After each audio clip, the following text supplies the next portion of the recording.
inside information, but as I was leaving my house about 37 seconds ago, I asked my wife, what are we up to now? And she said, just in terms of small dollar, we're well over $70 million. This is $21 donations, $43 donations, right? Small dollar donations. If you add the large dollar donations to it, you're over $200 million. But you're over $70 million. And by the way, Maria, wow. 30% of those people have never been seen before by a political party, right? I mean, these are Americans who are pissed off. They're coming out of the woodwork, and they want to support a guy that they just believe is getting bamboozled by a system. And we saw it with impeachment 1. We saw it with impeachment 2. We see it where they weaponize every liberal DA and AG across the country with one intent, to take him down, to slander him, to ruin his reputation, to try and divide his family, to try and bankrupt him, to throw him in jail, to do whatever the hell they can do. And America sees through it. They know exactly what's going on. Morning glory, America. Bonjour, hi, Canada. That's Eric Trump yesterday with Maria Bartiromo. $70 million in 72 hours. It's probably higher now from small dollar contributors. I'm joined by Jim Geraghty, a senior writer at National Review, with me a columnist at the Washington Post. Jim Geraghty, good morning. What do you make of that outpouring of donations? I think it is the Trump campaign, Republicans, everyone polling for a Trump victory, they can have a sigh of relief that whatever happens in 2024, if Trump loses, it will not be because of money. And the numbers had not looked great early in the cycle. There had been a sense that it had been a little bit lethargic. This clearly energized the donor base. I also think that presidential campaigns very rarely come down to money, but you don't want to get blown out of it. I remember relatively late in the cycle in 2016, the number of campaign offices that had been opened by Hillary Clinton versus Donald Trump, there was this huge disparity. And it was like, in states like Ohio and Pennsylvania and all these important ones, Hillary had like 40 and the Trump campaign had like 2. And you see what happened there. There is a law of diminishing returns, but Trump will not get drastically outspent this cycle. And that probably will be, that keeps him in the ball game in in political environment that are very tough for the incumbent.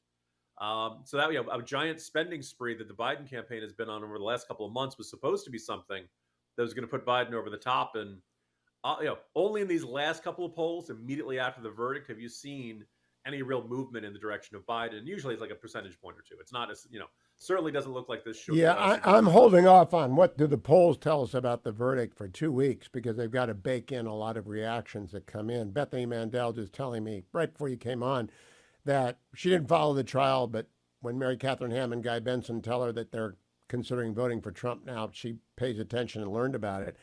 I'm talking that a result of the money coming in is clearly a better finance campaign. To what do you attribute the volcano of contributions? Well, look, I think it was Ron DeSantis himself who argued the primary was over as soon as Bragg indicted Trump. That this fed into the Trump narrative of, I'm a victim, the system is out to get me, I am a threat to all of them, I am the biggest threat to all of them.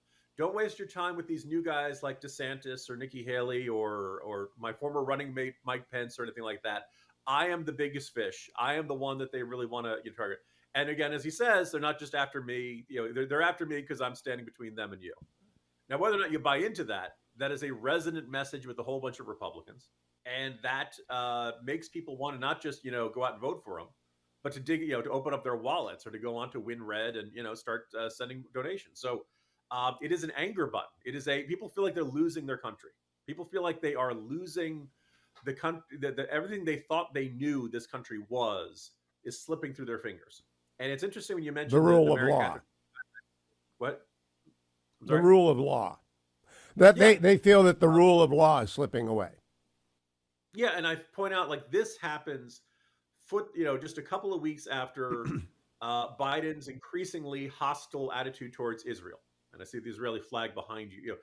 I would say in the last couple months, I've heard more people who are like myself, never Trump, and then they say, "God, Biden is terrible, and I can't believe what he's doing to the Israelis. I can't believe he's running a policy that is effectively pro-Hamas. It may not be, intended to be pro-Hamas, but the more you tell Israel you can't go into Rafah and you can't finish the job, that policy is functionally pro-Hamas." and that just hits people. That just is one of the people. How can I vote for a president who is standing against our allies and with our enemies? And it just, there are a whole bunch of people who I think were like Nikki Haley voters. They're Republican, they're conservative, they're hawks, they're not fans of Donald Trump. But when Biden is acting like he's on the other side, they are much more willing to roll the dice with another 4 years of Trump. When Trump skeptics entertain the possibility of voting for Trump, that's a different category from people who contributed for the first time. Oh, yeah. And my assessment of that 30% of the $70 million, okay, $70 million is hundreds of thousands of contributions, and 30% of them are new to politics. My assessment is it's a last straw moment, and that the last straw is a sort of amorphous abuse of power. And they don't know Engerin from Merchant. They don't know Chutkin from Arizona. They don't know who Fannie Willis is and Nathan Wade. All they get is a sort of a word cloud of the abuse of power. What do you make of my theory on those 30%? I think that's a pretty decent analysis there, Hugh. Look, how many people have had a bad run-in with a cop? How many people have had a bad run-in with a meter maid who, you're out there with the money to feed the meter and they write you a ticket anyway, right? Scotty Scheffler. Scott Scheffler. Yeah. Wasn't it Dana Perino's husband got arrested for having the dog off the leash or something like that? Like everybody,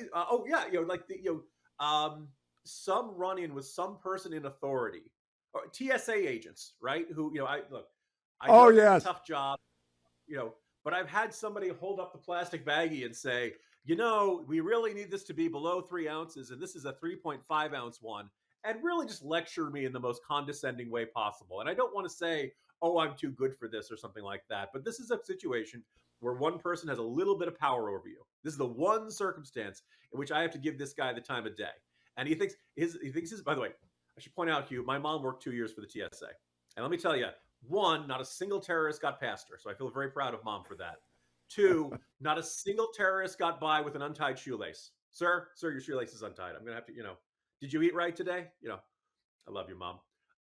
But I'm just kind of observing that, like, we've all had some run-in with somebody who treated us without respect, who treated us badly because they had some degree of authority.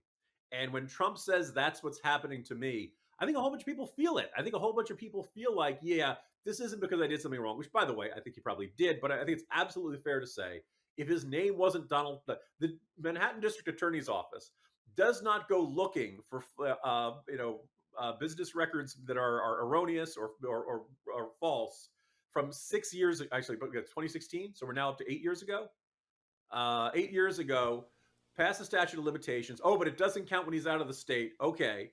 And we're going to go over this because he was allegedly trying to, to misfile the federal, to hide a campaign expense.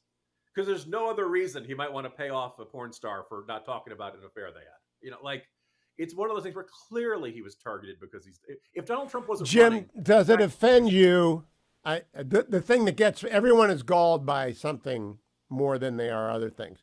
I am galled that Juan Merchan donated $15 to Joe Biden, $10 to two different anti-Trump campaigns, total of $35.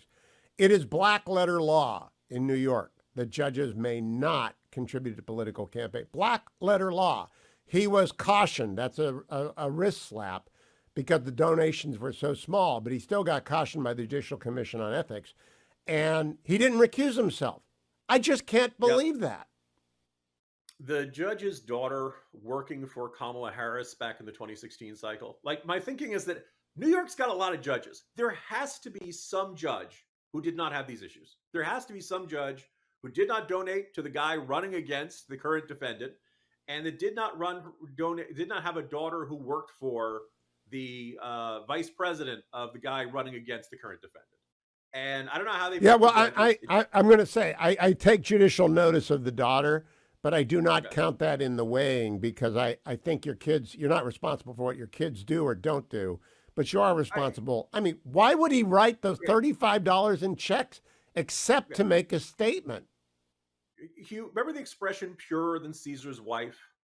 And if you Yes. don't want to set off a million conspiracy theories, and if you don't want to give the defendant a million opportunities to appeal, then you have to not just avoid impropriety, but the appearance of impropriety. And in a better world, Judge Merchan was said, you know what? I'm not the right person to handle this, either because of the past donations or because my aren't working.